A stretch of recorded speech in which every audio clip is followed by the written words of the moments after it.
हुजूर, किसानों ने तो काम किया था, लेकिन शायद बीज खराब हो गए या पानी सही समय पर नहीं गया। झूठ, मुझे धोखा दिया गया है। राम सरन ने क्या सोचा, उसकी जमीन मेरे हाथों से बच जाएगी। उसकी पूरी जमीन अब तो मेरी ही है। हमें राजू की मदद से पता चला कि धोखे से आप अपने गांव के किसानों की जमीन अपने नाम करवाने की कोशिश कर रहे हैं। ये क्या बकवास है गोपाल, अपनी हद में रहकर बात कर। तेरी इतनी हिम्मत जो तू मुझसे ऊंची जबान में बात करने लगा है। ओ, अब समझा। हुजूर, राजू ने आपको फिर से बेवकूफ बना दिया। रामगढ़ गांव में एक गरीब किसान राम सरन अपने परिवार के साथ रहता था। उसके परिवार में उसकी पत्नी गुनिया और उसका एक बेटा राजू रहते थे। सुबह सुबह राम सरन अपने खेत में हल चला रहा होता है। उसके पास ही उसकी पत्नी गुनिया और बेटा राजू खेत में काम कर रहे होते हैं। बस बेटा, थोड़ी देर और काम करना है। इस बार हम अपनी फसलों के लिए जी जान से मेहनत करेंगे। इस बार की फसल अच्छी होगी तो हमारा सारा कर्ज भी उतर जाएगा। पिताजी, इस बार तो हर हाल में हमें जमींदार का कर्ज उतारना होगा, नहीं तो हमें ब्याज को मिलाकर अधिक पैसे देने पड़ेंगे। हाँ जी, लेकिन मुझे तो जमींदार की धमकियों से अब डर लगने लगा है। क्या सच में कर्ज वापस ना करने के बदले में जमींदार हमारी सारी जमीन अपने नाम कर लेगा? हाँ, यही तो डर है गुनिया। पहले ही उसने ऊंचे ब्याज पर कर्ज दिया था और अब वह जमींदार शर्तें बदलकर हमें फंसाने की कोशिश कर रहा है। लेकिन मैं अपनी जमीन इतनी आसानी से जाने नहीं दूंगा। दूसरी ओर गांव की चौपाल पर जमींदार धनराज अपने नौकरों के साथ बैठा था।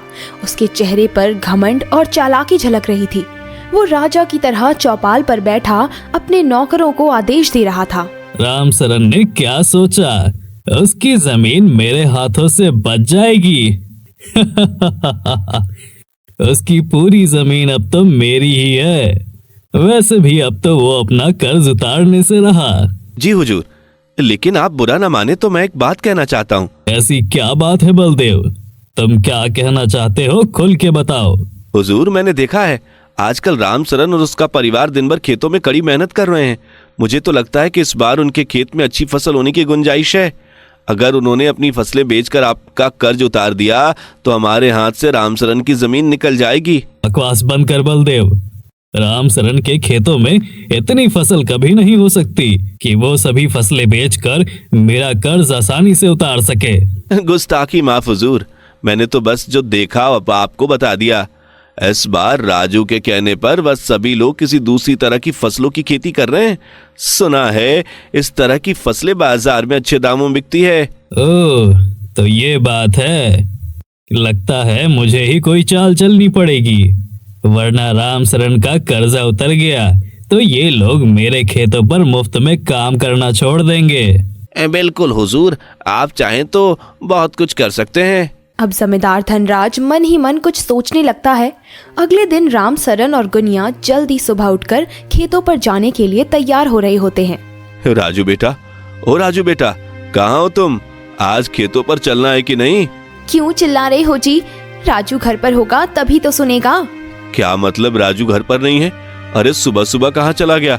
पता नहीं जी, आज तो बिना बताए ही सुबह सुबह कहाँ निकल गया। अरे कोई बात नहीं गुनिया, चलो हम दोनों ही खेतों पर चलते हैं। राजू गांव में ही कहीं गया होगा, कुछ देर बाद आ जाएगा। ठीक है जी, चलो हम दोनों चलते हैं। कुछ देर बाद राम सरन और गुनिया खेतों की तरफ जाने लगते हैं। फिर खेतों पर पहुंचने के बाद वो दोनों काम करने लगते हैं। कितनी देर हो गई, अभी तक राजू नहीं आया, न जाने कहाँ चला गया। अरे भाग्यवान, क्यों परेशान हो रही हो? आ जाएगा, अपने दोस्तों के साथ कहीं गया होगा। थोड़ी देर बाद राजू कहीं से लौटकर आ रहा था। उसकी आंखों में चमक थी। उसके हाथ में कुछ दस्तावेज थे। ये लो, नाम लिया और हाजिर। पिताजी, आज मैंने तहसील में जाकर जमींदार की पुरानी जमीनों की रिकॉर्ड देखी। वहाँ से मुझे एक जरूरी बात पता चली। क्या तुम तहसील गए थे? हाँ पिताजी। अच्छा बेटा, लेकिन तुम्हें कौन सी बात पता चली है? पिताजी, मुझे पता चला कि जमींदार धनराज ने कई किसानों की जमीन गलत तरीके से अपने नाम करवाई है।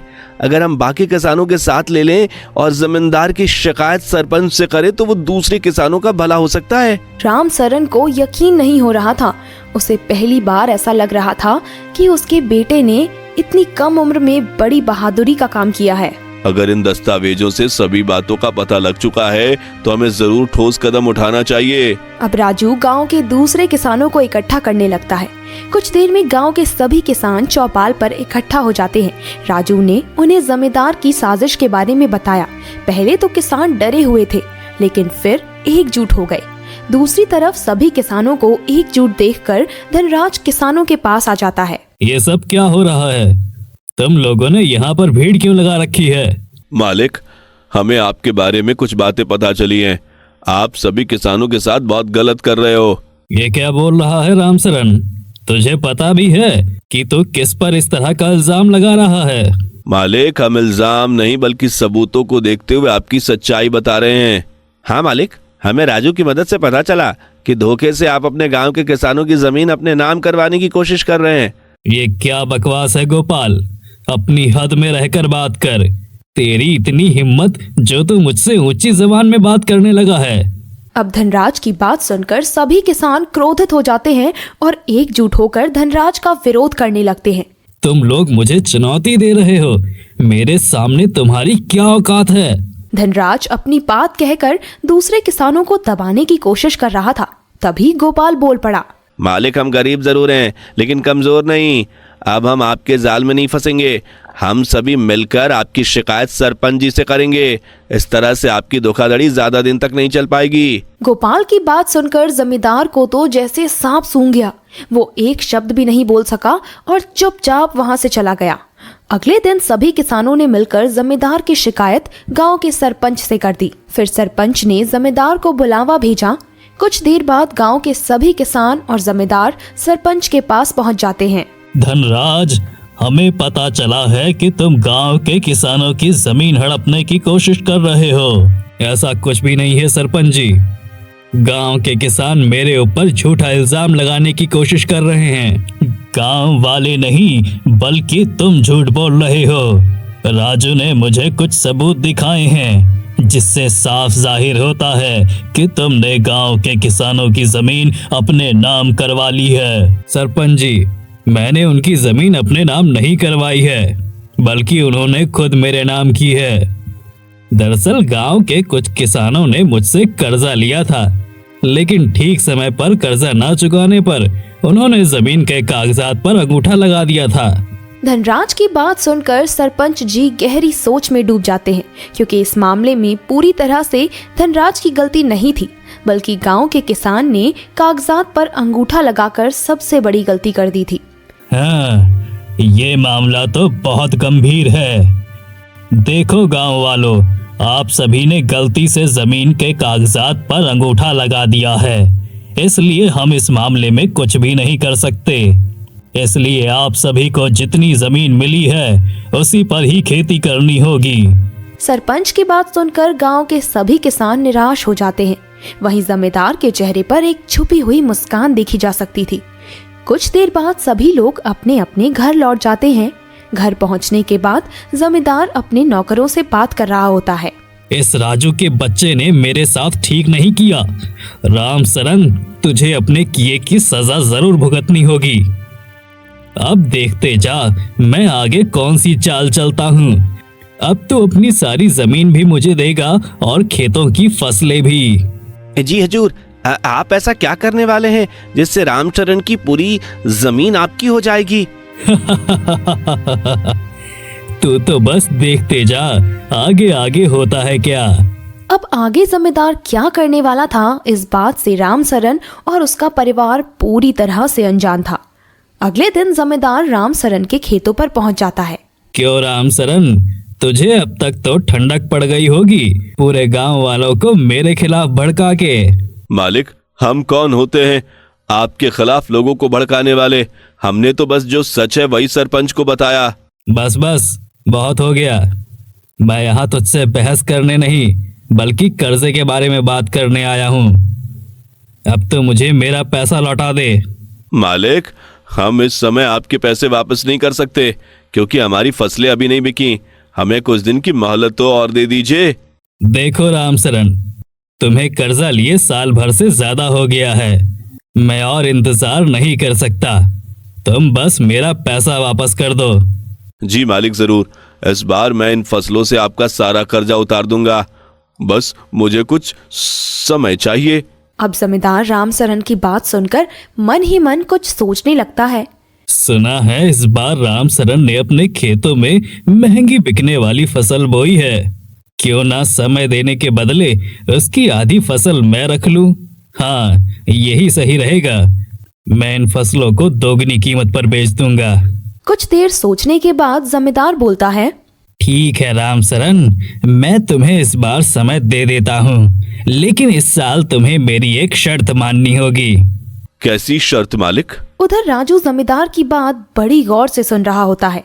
तभी जमींदार बोलता है, मेरी शर्त यह है कि इस बार तुम्हारी आधी फसल मेरी होगी। अगर तुम मेरी शर्त मानते हो तो मैं तुम्हें कर्ज उतारने के लिए कुछ समय देने के लिए तैयार हूँ।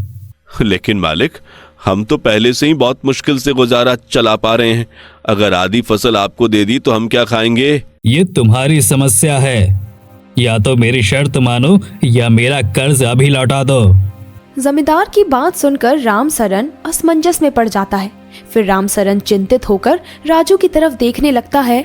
राजू कुछ देर सोचने के बाद, ठीक है मालिक, हमें आपकी शर्त मंजूर है, लेकिन जो भी फसल होगी उसमें से भी सिर्फ आधी आपकी होगी। बहुत अच्छे, ये हुई ना बात।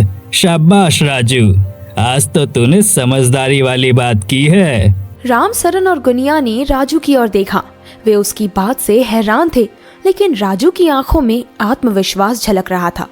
कुछ देर बाद जमींदार वहां से चला जाता है, लेकिन वो राजू के चालाक दिमाग से पूरी तरह अनजान था। कुछ महीने बीत गए। राजू ने चालाकी से खेत का आधा हिस्सा सूखने दिया और आधे हिस्से में अच्छी फसल उगाई। कुछ ही दिनों में कटाई का दिन आ जाता है।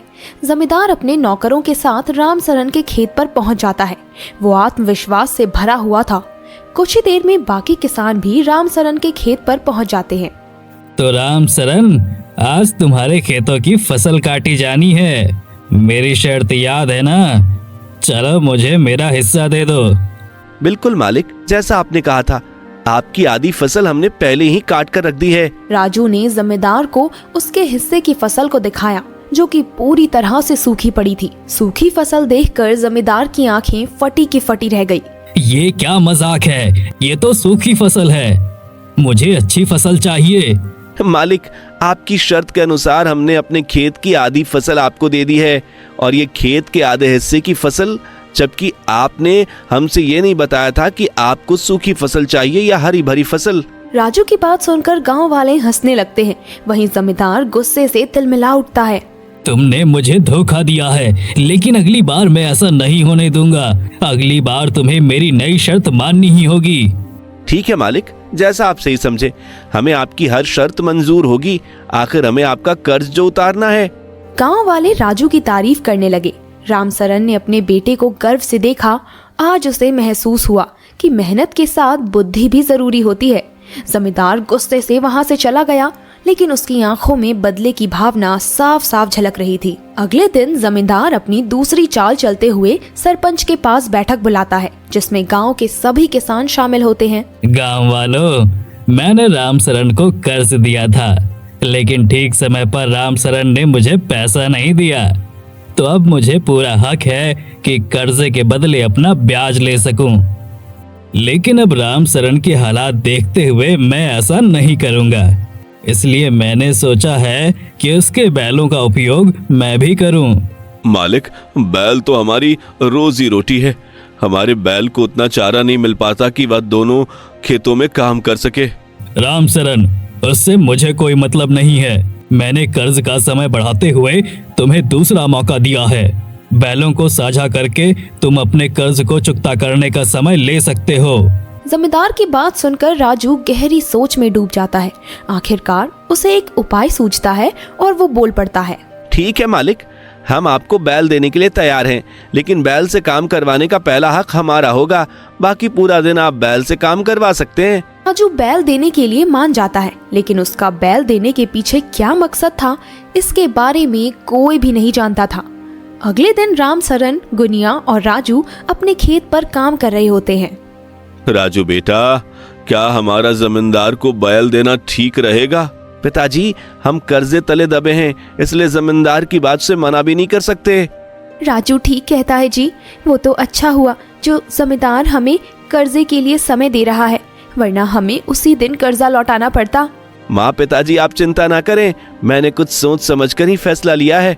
आप देखना मैं कैसे जमींदार की चाल को फेल कर देता हूँ। राजू अपनी बात कह ही रहा होता है कि तभी जमींदार अपने नौकरों के साथ वहाँ पर पहुँच जाता है। हाँ तो राम सरन, आधा दिन निकल चुका है, अब पूरा दिन तेरे बैल मेरे खेतों में काम करेंगे। लेकिन मालिक, अभी तो खेत के काम खत्म नहीं हुए। वो सब मुझे नहीं पता, मुझे अभी के अभी तेरे बैल चाहिए।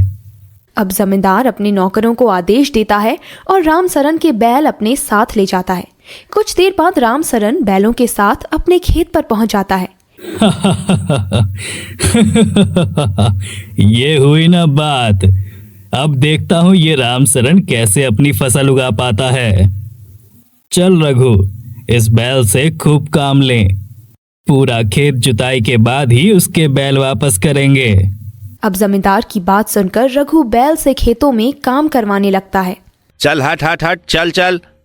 रघु बेचारा बैल को हाँकते हाँकते थक जाता है, लेकिन बैल टस से मस नहीं होता। भला होता भी कैसे, सुबह से एक खेत में काम करते करते बेचारा थक जो गया था। हुजूर, ये बैल तो चलने का नाम ही नहीं ले रहा, कहीं राजू ने फिर कोई चालाकी तो नहीं की? ये राजू का बच्चा, ना जाने अब इसने क्या कर दिया। रघु कुछ देर सोचने के बाद, ओह अब समझा, हुजूर राजू ने आपको फिर से बेवकूफ बना दिया। क्या मतलब? तू क्या कहना चाहता है? मतलब साफ है हुजूर कि उसकी बात के हिसाब से वो पहले बैलों से अपना काम करवाएगा और बैलों के थक जाने के बाद वह उन्हें आपके खेतों में काम करने के लिए देगा। इस तरह बैल आपके खेतों में सही से काम नहीं कर पाएंगे। यही सिलसिला रोज चलता रहेगा। इस राजू के बच्चे की इतनी हिम्मत, ये तो काफी चालाक निकला। इसका मतलब मेरे बैल लेने का कोई फायदा नहीं। जी हुजूर, आपने बिल्कुल सही समझा। अब जमींदार को राजू की चाल का पता चल जाता है, इसलिए वो राम सरन के बैल वापस कर देता है। लेकिन इस बार जमींदार राम सरन का सारा गुस्सा गांव के दूसरे किसानों पर उतारना चाहता था। एक दिन जमींदार सुबह सुबह गांव के चौक पर दूसरे किसानों को इकट्ठा कर लेता है और बोलता है, गांव के सभी किसानों सुन लो, आज से एक नया नियम लागू हो रहा है। हर किसान को मेरे खेतों में आधा दिन काम करना होगा। ये तुम्हारे भले के लिए है, ताकि तुम धीरे धीरे अपने कर्ज से मुक्त हो सको। अगर कोई इस नियम को नहीं मानेगा तो उसे इसी वक्त कर्ज के पैसे लौटाने होंगे। मालिक, पहले ही हम मुश्किलों में हैं, हमारे खेतों की हालत खराब है। अगर आधा दिन आपके खेतों में देंगे तो हमारे खेतों का क्या होगा? हमारी फसलें सूख जाएंगी। मालिक, हमारे घर में 2 वक्त की रोटी के लाले पड़े हुए हैं। बारिश ना होने की वजह से सूखा भी पड़ गया है। आपकी यह नई शर्त हमें और बर्बाद कर देगी। हम अपने बच्चों का पेट कैसे भरेंगे? मुझे तुम्हारी तकलीफों से कोई मतलब नहीं। ये सब बातें तुम लोगों को कर्ज लेने से पहले सोचनी चाहिए थी। अब जब मैं तुम्हें कर्ज में सहूलियत दे रहा हूँ तो तुम्हें चुपचाप अपने बारे में सोच लेना चाहिए। इसलिए कल से सब मेरे खेतों में लग जाओ। जमींदार की बातें सुनकर किसानों की आंखों में डर झलकने लगता है। वे निराशा से सिर झुकाकर वहां से लौट जाते हैं। कुछ घंटों बाद शाम होने पर राजू सभी किसानों को एक जगह पर इकट्ठा करता है। फिर राजू सभी को समझाने की कोशिश करता है। भाइयों, ऐसे कब तक चलेगा? हर बार नई चाल और नया जुल्म। एक कर्ज के बदले हम सभी गांव वालों का शोषण किया जा रहा है।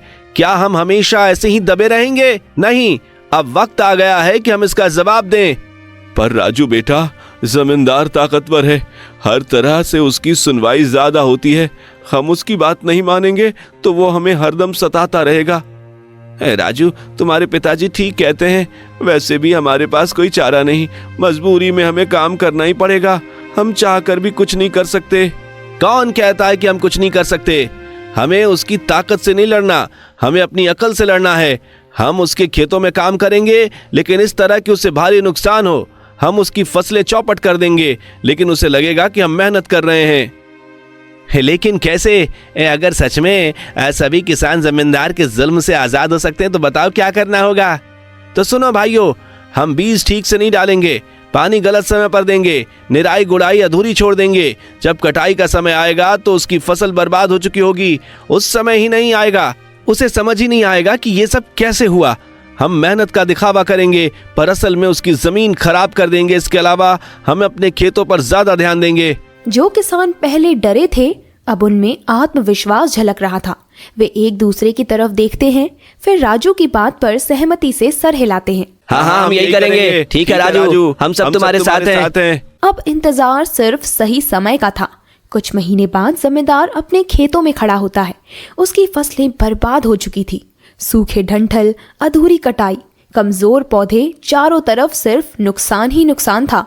इस तरह का नजारा देखकर जमींदार गुस्से में बोलता है, ये सब क्या है? मेरी सारी फसलें बर्बाद कैसे हो गई?